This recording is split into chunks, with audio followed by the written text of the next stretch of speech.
Okay, my name is Kelsey Gerke, and I am here with my sister Sarah to do a nutritional counseling session. She is a 26-year-old who, let's see, no major medical history. She takes a birth control, and then her intra and extraoral was within normal limits. She does have some slight inflamed gums, though, with some sensitivity. She's had some previous cavities, and she occasionally has a dry mouth. So we are here to do nutritional counseling today. Nutritional counseling is important to do with our dental patients to relate the foods that you consume on a daily basis and how they may affect your oral cavity and may start to cause the caries process. So a caries is also commonly known as a cavity, which results from tooth decay, which can be caused by the foods we eat. So the process of a caries, we need a tooth surface, saliva, bacteria, which the most common bacteria to cause cavities is strep mutans. We also need a carbohydrate or sugar, which causes acid production, and then inadequate home care can also lead to the caries process. So that would be like inadequate brushing or flossing. So when we consume those sugars and carbohydrates, they cause an acidic environment in our mouth, which in other words, it causes the pH to drop from a neutral 7.0 to a 5.5 or lower. And then once that acid sits on our teeth for an extensive amount of time, it will begin to eat away at the tooth surface and cause tooth decay or a cavity. And have you had cavities before? Yes. Okay. So, I mean, your oral cavity has gone through this caries process, and it could very well be from foods you eat or from your home care, brushing, flossing habits as well. But today we're going to look at the nutrition portion of it. So you tracked your food for 3 days, and we have it here in front of us. And I had you circle what you thought was caries causing throughout those 3 days. And for the most part, you got some right.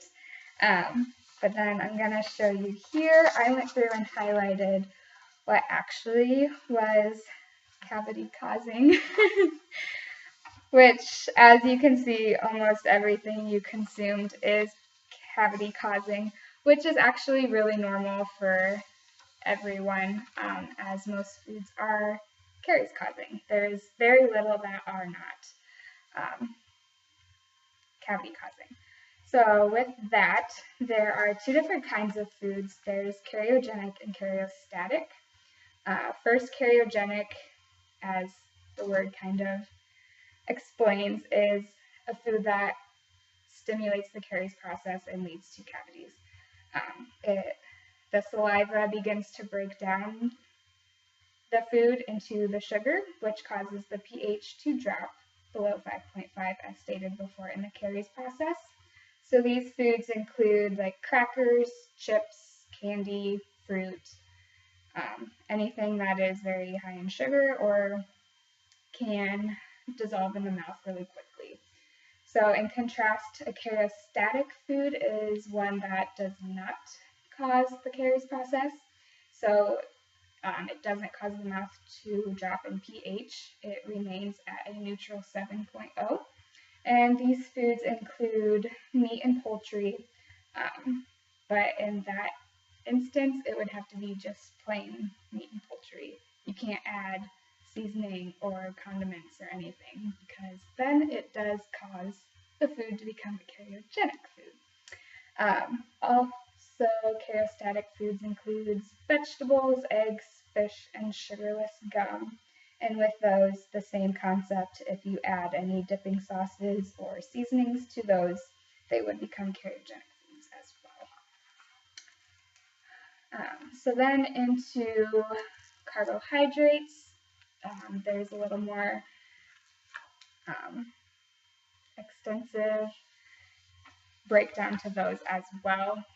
There are simple carbs and complex carbs. So a simple carb is a carb that breaks down quickly and it provides rapid energy. These are also commonly known as simple sugars. They often lack vitamins and minerals and dissolve in the mouth quickly. So these would be like your milk and dairy products, juices, pop, alcohol, processed fruit, so like canned fruit or fruit in like the syrups. And then a complex carb is one that breaks down slowly and it supplies vitamins and minerals to our bodies. And they are more naturally occurring rather than processed. They're also commonly known as starches, and these contain our whole grains, potatoes, corns, beans, and then our natural fruits and vegetables. So the ADA recommends that we intake 6 ounces of grains per day, 2.5 cups of vegetables, 2 cups of fruit, 3 cups of dairy, and then 5.5 ounces of protein. So I ran a report with the foods that you consumed. And for those main groups, you were over on your grains, but within those grains, you were under on your whole grains. So if we look back at some of the foods you ate, I mean, it looks like you eat multi-grain bread, which is good, but like the crackers and, let's see, or like the chips, those are going to be the refined grains, which you were pretty over on. So even just substituting like a multi-grain cracker to snack on could boost that for you. And then you were also, let's see, it says you were okay for your vegetable intake. However, it looks like it says that you could intake some more dark green vegetables or red and orange. So like your spinach, broccoli, colored peppers would be good there.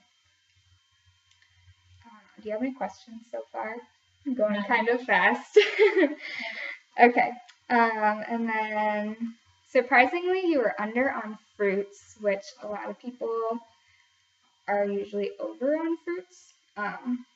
And so throughout your days, you mostly just had 1 banana. So, I mean, fruits can be high in sugar. They can lead to caries process, but they're also important for our bodies.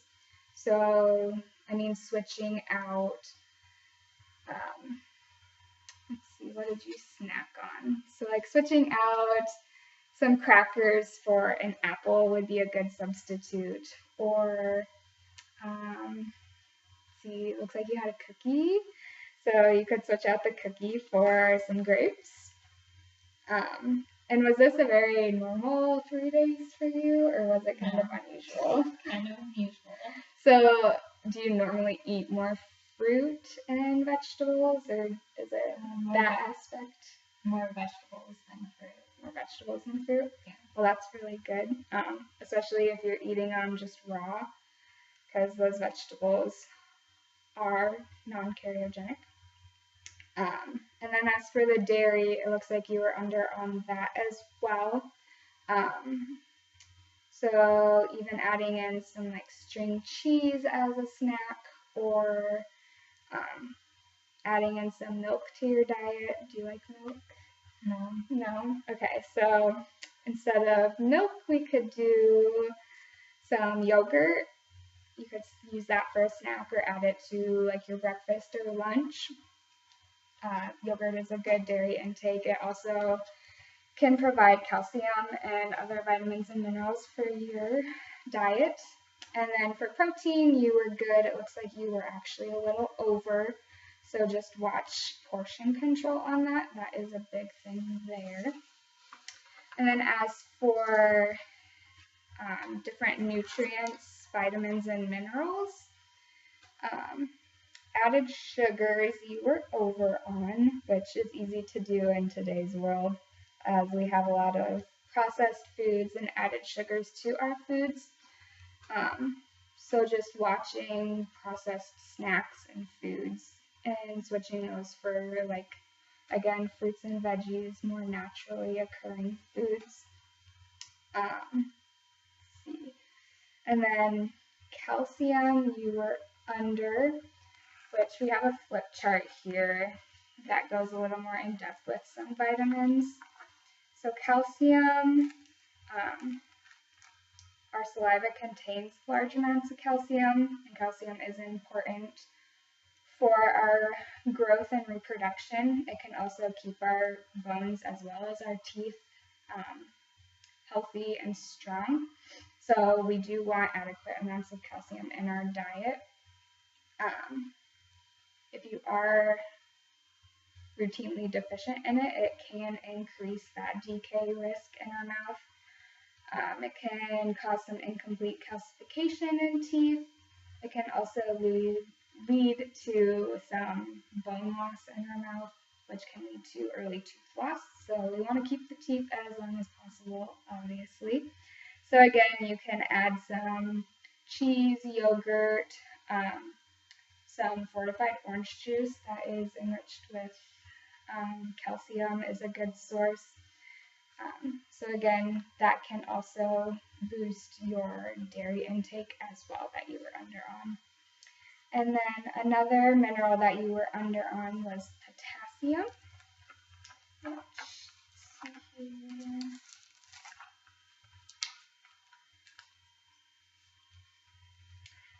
So we just want to make sure we get some potassium in there as well, as that is important to our bodies.